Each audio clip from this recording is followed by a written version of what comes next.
I'm Dr. TedDunstan. Ted, tell me, what do you think about statehood? I'm very passionate about statehood and have been for as long as I can recall, because we do need a state for a lot of reasons. It's been expressed here tonight. It's the way in which we become a state that actually makes statehood. A lot of people don't realise that the way in which it becomes a state is probably one of the most important things. That's the difference between signing statehood into law and the people's creating a state.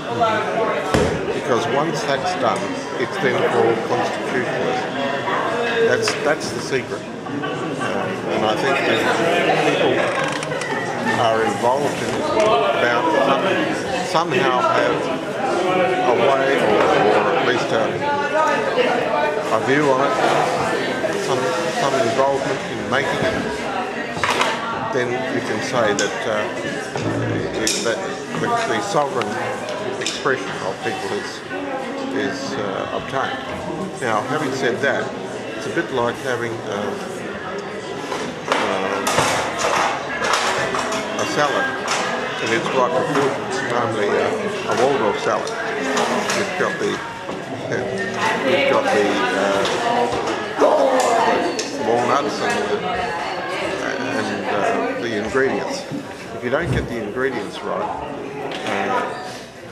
it could be in big trouble. Now, the ingredients here are the conventions, certainly, but the consultations with the people, getting all the information together is extremely good.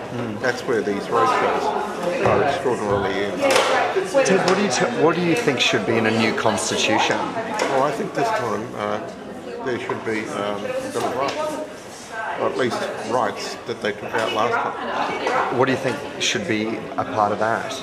Land. Indigenous land rights.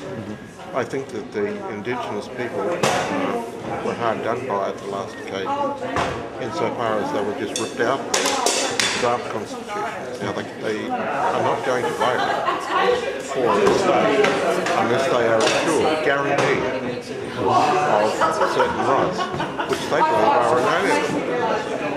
And they are right. Now, we've discussed this tonight about land rights, whether they should be repatriated to territory. As I said, there is advice that says that they should be withheld by the Commonwealth. We heard some other people agree with that.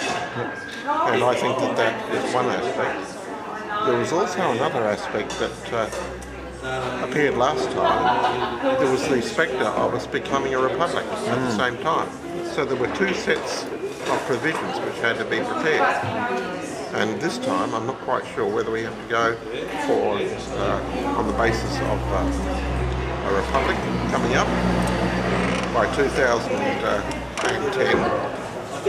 That will only be the convention. Surely the state will be ready for a lot longer after that. So what do we put in after that? Do we put in republic provisions in which we have a governator or something like that?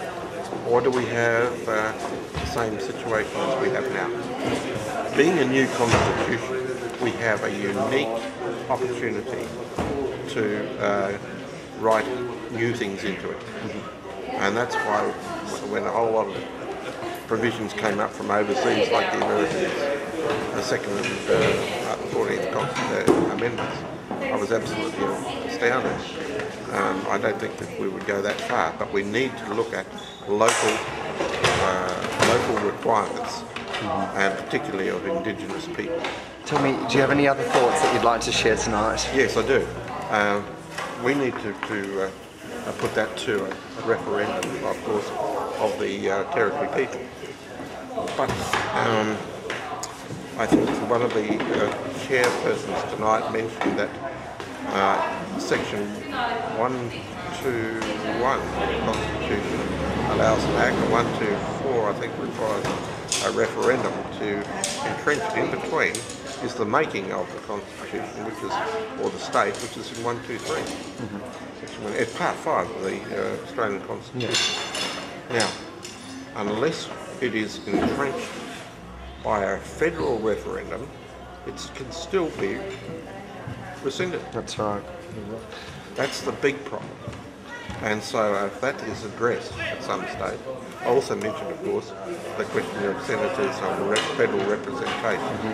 And I think that that is an important issue that needs to be looked at and addressed in Canberra. Yeah. We've got a lot of work to do in Canberra to convince people that we are ready this time. We have done all the things that constitute constitutionalism, which means getting the sovereign will of the people together so that a state can be formed in that basis. That's right. Thank you so much for your time.